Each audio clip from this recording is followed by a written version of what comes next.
gonna lie, y'all gonna have to hold these Pop-Tarts for a second. I thought I could go the whole video, but nah, I mean, it is what it is. BRB. Alright, my bad, y'all. We back with it. Long ago in the wintry north, an army of demons emerged from beneath the icy ground and spread darkness and despair across the land. Astride their monstrous spiders, flanked by giants, they wreaked havoc on the innocent, slaughtering thousands. All hope was lost until the fearless warriors of the first Night's Watch drove them back into the wintry mountains and built a magic wall to keep them from ever invading again. These stalwart brothers in black continue to protect us even to this day from the evils that lurk in the shadows. An absurd lie. A fairy tale spun by many a wet nurse in the north. To be sure, a giant wall does exist. The triumph of engineering, perhaps, but not of magic. As for the Night's Watch, there may have been a time centuries ago when there was prestige and honor in the miserable monastic life of a Black Brother. But now, the wall has become a glorified penal colony, full of outcasts, criminals, and assaulted ne'er-do-wells. Well, I am outcast, the typical so. man of the Night's Watch most likely started out a lowly beggar, or a rapist, or a village idiot. As for the few high-born watchmen, they either fought on the losing side of a war, or were disowned by their parents for one reason or another. Those who persist in defending the Night's Watch will claim the Seven Kingdoms need protection from the wildling tribes of the far north. But there's little to fear from those primitives. They're a nuisance, but not sophisticated or powerful enough to be a significant threat to the realm. And any talk of White Walkers returning with their armies of the dead and their giant spiders and their snarks is just that.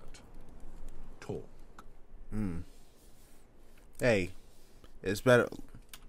I had a friend used to always say, is be ready so you ain't gotta get ready. You feel me? That's probably one reason why, like I said, I'll mess with them. In the Seven Kingdoms of Westeros, the dominant religion is the faith of the Seven. First brought to its shores by the Andals some 6,000 years ago. Like,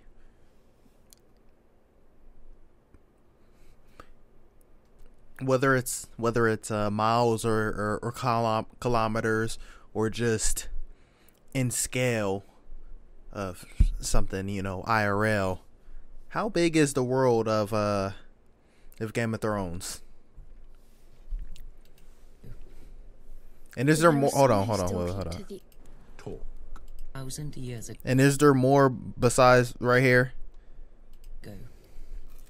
But there are some who still keep to the old way, worshipping the faceless gods of the children of the forest and the first men. The old gods are countless, nameless spirits of nature. In ancient times, the children of the forest carved faces in the trunks of the weirwood trees, which became sacred symbols of their faith. In time, the first men adopted the children's gods as their own. Most castles at that time contained a godswood with a weirwood or heart tree at its centre. Meanwhile, across the narrow sea, a new religion was born in the hills of Andalos. According to legend, the God of Seven revealed itself to the Andals, and the invasion of Westeros followed soon after. The Andals sailed across the sea on ships armed with weapons of steel. Some warriors carved a seven-pointed star into their skin as a symbol of their new faith. The invaders destroyed most of the weirwoods in the southern lands, slaughtered the children of the forest wherever they could find them, and conquered every kingdom of the first men, save the north. In time, the faith of the Seven spread like wildfire throughout the land. The Seven is a single deity with 7 aspects, each symbolizing a different area of life, though most people refer to the 7 as separate gods. The Mother is prayed to for mercy and watches over fertility, childbirth, and peace. The Father sits in judgment over souls. The Warrior is prayed to for protection, valor, and skill in battle. You look The like crone Ares. is the symbol of wisdom and foresight. The Smith watches over creation and craftsmanship. The Maiden symbolizes purity, love, and beauty. Finally, there is the Stranger, Taskmaster? rarely Oh, prayed chill. who represents death. Yep. The faith is highly organized and deeply influential in Westerosi politics and culture as the official religion of the monarchy. Worshippers gather in temples of the faith called septs. The seat of the faith is the Great Sept of Baelor. Hold on. Y'all might have... How am I do... When did they release these? Like, were these like... When they did like Blu-ray sets, like, did they come with the Blu-ray? Or is this... Is this some... Oh, damn. Or was this like... Something that just came in later? Or... I don't know if they put this before a season. But when did these release? Because for those who don't know, I also I am a creator. You know what I'm saying? I make music, and I write, act, direct. There's a project I'm working on, and like there's like, because I was gonna ask when they're just talking about the 7. Because recently I've been getting like interested in like gods, like when it came to like Greek mythology and Norse mythology, and I'm like, is this something? It got me thinking, like, is this something that's okay? This is in the mind or the culture of the characters, or is this something that's gonna be like actually, you know, talked about and expanded upon in the show? Because if it's expanded upon in the show, I'd like to see that. If not, you know, it's still cool that y'all like, you know, have it within this, and y'all probably got it in the books and shit. But the reason I brought that stuff up with me is because there's certain things and lore that like I don't want to just like force upon this story that I'm creating. I should do something like this, man. Cause I'm like, there's like so much lore that I want to put in there, but I'm like, yeah, I don't want it to be forced, dude. I don't want it to be forced. That's all I'm gonna say on it. That's all I'm gonna say on it. Actually, and one thing I'm gonna say is another reason like why when is this dropping? Nah, y'all, that shouldn't have dropped yet. Another thing I'm reacting to down the line, and like this, a small part of that project I'm creating is like sort of the same feel as this. So like, let me go ahead and react to it. So you know, 2 birds and 1 stone. But let me go ahead and continue, man.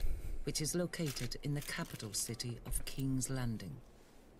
Still, in the north, where descendants of the first men dwell, worship got of the old PTSD gods right there. continues to this day, and the sacred faces of the weirwood trees keep close watch over the faithful.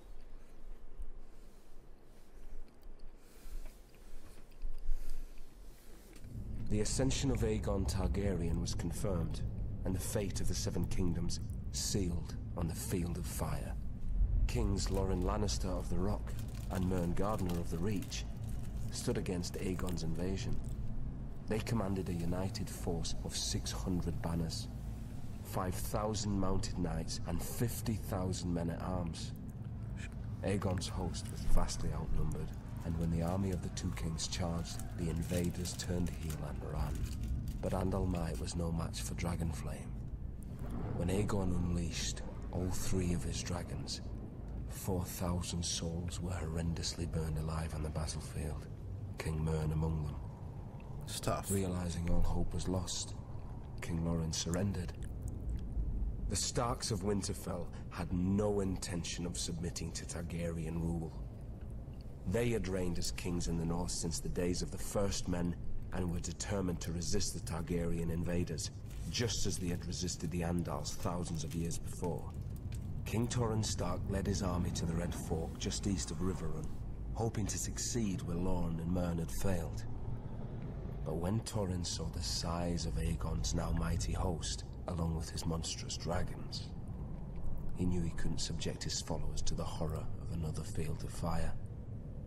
He bent the knee and swore fealty to Aegon, who allowed the Starks to maintain their lordship over the region as Lords Paramount and Wardens of the North. Without question, Torrhen Stark saved thousands of lives that day. He was ever after known as the king who knelt. Let's see what you got to say about this, bro. The days of the Andals were See your numbered. POV. One by one, their so-called kings were bending the knee or facing the wrath of Aegon Targaryen. Aegon of old Valyria. Aegon who was blood of the dragon. Not gonna lie, he looked kind of cool After right defeating there. the Iron Men at Harrenhal and slaying the last of the Storm Kings, Aegon and his sisters, Rhaenys and It's the wrong Visenya, start, by the way. set their sights on other prizes. The gold mines of the Rock and the fertile lands of the Reach. King Loren Lannister of the Rock and King Mern Gardener of the Reach foolishly thought their combined armies could beat back the Targaryen host. They rode forth together, their proud banners flapping in the wind, and faced off against Aegon in a vast golden field of wheat. The two kings commanded a massive force of nearly 60,000, and it appeared the day was theirs. Until Aegon unleashed all three of his dragons for the first and only time. Each beast was named after the Valyrian gods of Aegon's forefathers.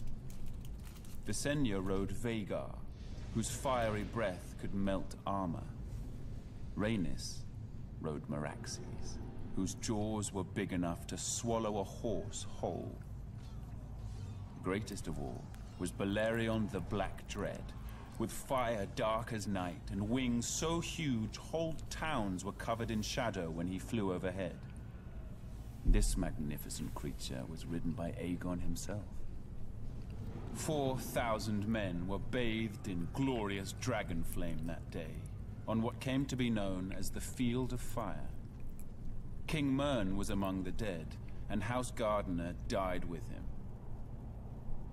His stewards, the Tyrells, surrendered his ancestral stronghold of Highgarden to Aegon, and were appointed Lords Paramount of the Reach and Wardens of the South. When Loren Lannister witnessed Mern's fate, he wisely bent the knee. Aegon spared Loren's life, and the Lannisters were made Lords Paramount of the Westerlands and Wardens of the West. After his triumph on the Field of Fire, Aegon's conquest was assured. In a short time, the so-called Seven Kingdoms were melted down in the heat of the dragon's flame and transformed into a single realm.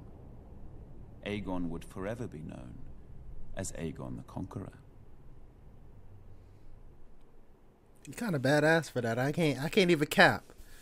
Or maybe that's how you just want to tell the story, my guy. But especially when you say glorious like that. Yo, Marvel. I might not look at the character the same, bro. But y'all need a Loki variant season 2. Hit my guy up, man. In the far southwest of Westeros, at the mouth of the river Honeywine, lies the great stone city of Old Town. It is home to the Citadel, where men and boys from throughout the kingdoms come to receive their training as maesters. Maesters play an integral role in Westerosi society, serving as scholars, healers, and advisors to the nobility of the Seven Kingdoms. This venerable order of learned men dedicate their lives to serving the realm, and are sworn to occupy a neutral position when it comes to power and politics. Upon completing his training at the Citadel and taking his vows, a maester renounces his family name and takes a vow of celibacy. He is assigned to a castle or keep, and duty-bound to serve as its counselor and healer, even if control of the castle changes hands. A maester's allegiance is to the realm, not to any one family. His badge of office is a great chain, forged from links of different metals, which he wears around his neck. It is a reminder of his role as a servant of the realm, and is never to be removed. A maester forges his chain with study, and each link represents the mastery of a different kind of learning. For instance, a silver link signifies mastery of the medicinal arts. A golden link represents the study of money and accounting. An iron link indicates knowledge of warcraft. Ravenry is an especially important skill for a maester, as it is he who breeds, trains, and maintains carrier ravens for the delivering of messages throughout the land. There are some maesters who have earned a link forged of Valyrian steel. This signifies knowledge of the higher mysteries, commonly known as magic. Only one maester in 100 possesses such a link, as this field of study is frowned upon by many in the Order.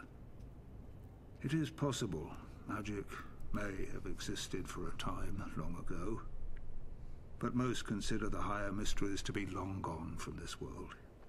I feel like you won't see it again. Service as a maester is a noble calling, one of vital importance to a prosperous realm. It is little wonder there are some who refer to the Order as the Knights of the Mind.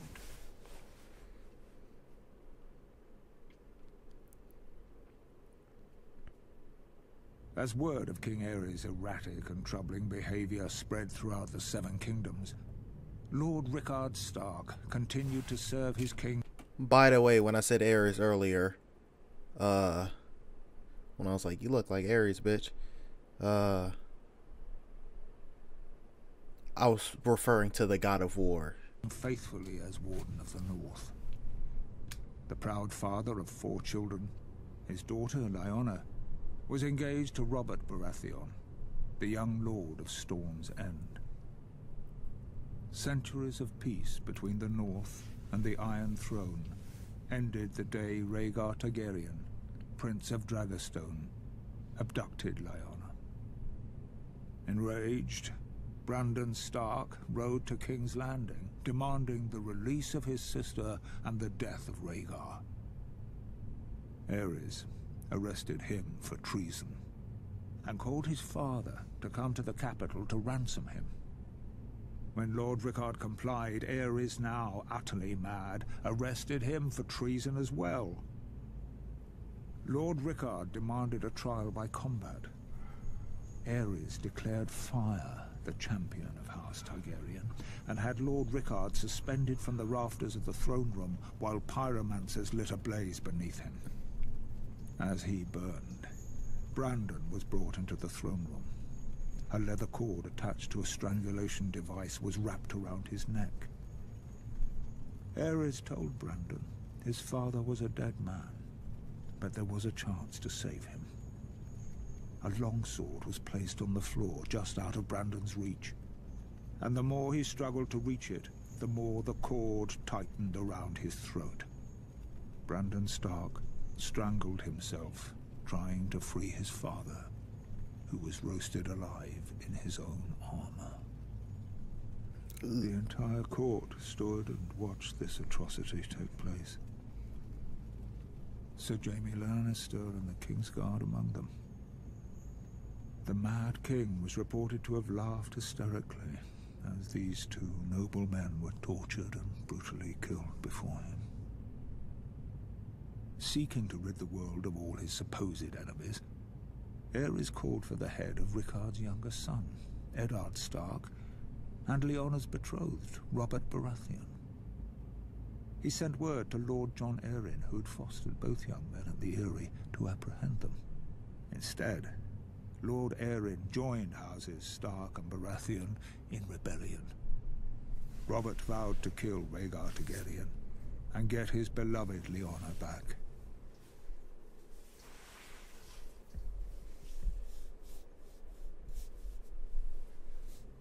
Aerys Targaryen was the last of his name to sit on the Iron Throne.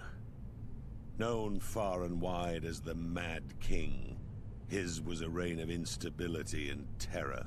I like your The voice, Seven dude. Kingdoms are well rid of him and his kind. Don't tell me He this. may have appeared to be a capable ruler at first, but that was due in no small part to his counselors, led by the hand of the king, Tywin Lannister.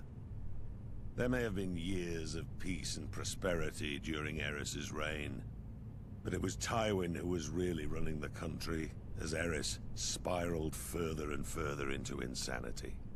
The dragon spawn were famous for losing their minds. It was the price they paid for centuries of keeping the bloodlines pure. And Aerys more than happily continued the noble, sister-fucking tradition of his forefathers. As the years passed, Aerys's behavior became increasingly erratic. He cut himself so often on his Iron Throne, many referred to him as King Scab, though never to his face. It was rumored he had developed an obsession with wildfire, and was known to inflict horrific punishments on those he considered enemies, including burning them alive.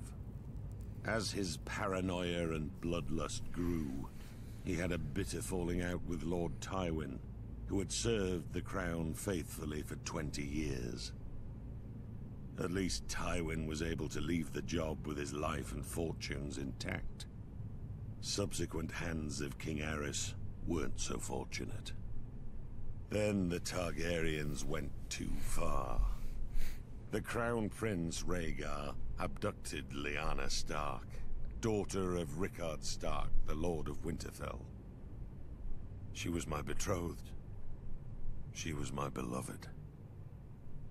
Beautiful and spirited woman, and I loved her more than life itself. Rhaegar went south with Lyanna, hiding her away in Dorne. What harm he inflicted on the poor girl, the gods only know. Brandon Stark, Lyanna's eldest brother, was outraged. He rode to King's Landing to confront the king and demand his sister's safe return. Instead, Aerys had him executed, his father, Rickard Stark, as well. There wasn't much left to discuss after that. Aerys feared their loved ones would seek revenge for what he did. He was right to be afraid. Aerys wasted no time in calling for the heads of Brandon's younger brother, my friend Eddard Stark. And my head too, of course. I'm sorry he didn't come looking for it himself. Pause. Alongside Jon Arryn of the Vale, the man who fostered Ned and I as children, Baratheons, Starks, and Tullys all called their banners. Once our rebellion began, the Mad King's days were numbered. That shit sound fired. I ain't gonna lie to you right now. But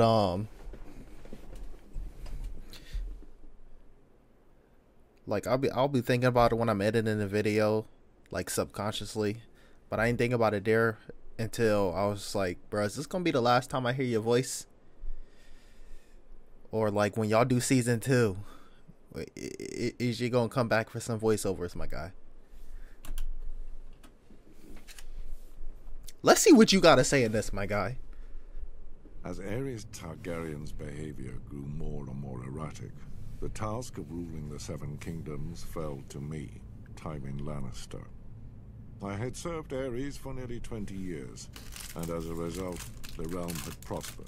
The royal coffers were full, the land was at peace. But Aerys grew increasingly hostile. jealous of the success many credited to me. My power and influence unnerved him. The captain of my personal guard, Sir Payne, was once overheard making offhand comments regarding who was the true ruler of Westeros. When the king was given this information, he had Payne's tongue ripped out with hot pincers. It was my desire to unite the houses of Lannister and Targaryen through marriage. My daughter Cersei would marry Aerys' eldest son, Prince Rhaegar. Such a union made perfect sense for all parties. However, Aerys' senses had begun to leave him quite some time earlier. Instead of uniting the royal family with its most loyal and powerful ally, Aerys chose instead to insult my family, indicating that such a match was beneath Rhaegar. Instead, he chose Elia Martell of Dorne to be Rhaegar's wife.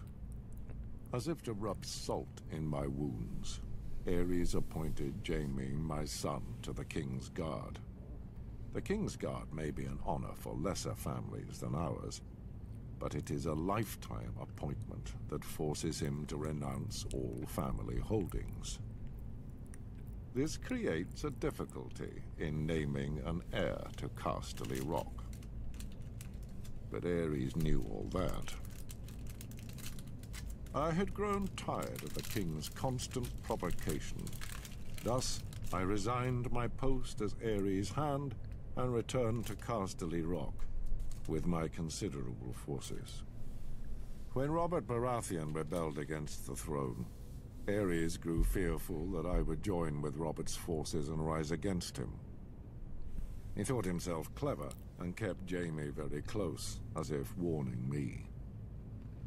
He sunk deeper and deeper into delusion, paranoia, and violence. I've heard it said he became obsessed with wildfire, a substance which, once lit, cannot be extinguished. Convinced he had enemies all around him, he wouldn't allow blades in his presence, save for those of his King's Guard. Alas, that proved to be his undoing. Yeah, I tell when y'all zooming in, goddamn. Before y'all even zoomed in. Listen. I don't remember if I said it or not. I think it was when Viserys was talking about with the field of fire or whatever.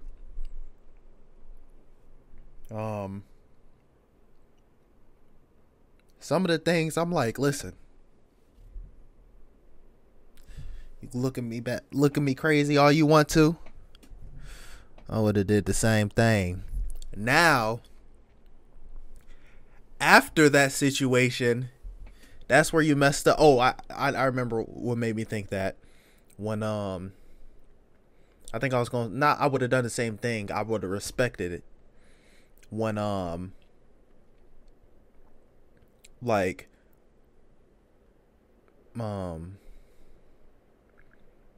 they was talking about like the kingdoms or whatever, and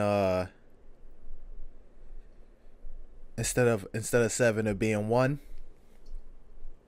I was like, okay, yeah, that's cool. Like under one person, I mess with that. And now after this one, you done messed up, my boy. Cause that's the biggest downfall. That's the most foolish mistake you can make. If you have all this power and people at the bottom don't mess with you, okay, like that's not always the end of the world. But you gotta make sure you take care of the people at the top next to you, my guy. People at the top next to you, instead of fearing you or XYZ, you treat them good. They gonna be like, I'm living great next to him. What you mean? What I look like joining your rebellion?